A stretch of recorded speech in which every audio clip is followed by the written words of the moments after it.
सदरची जमीन 99 गुंठ असून ग्रीन झोनमध्ये आहे.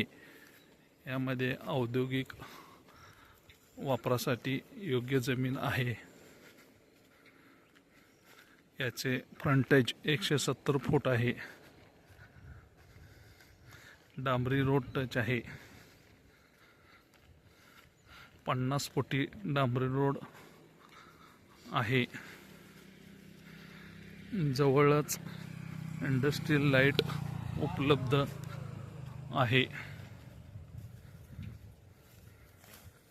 टेक्सटाईल औद्योगिकसाठी अतिउत्तम.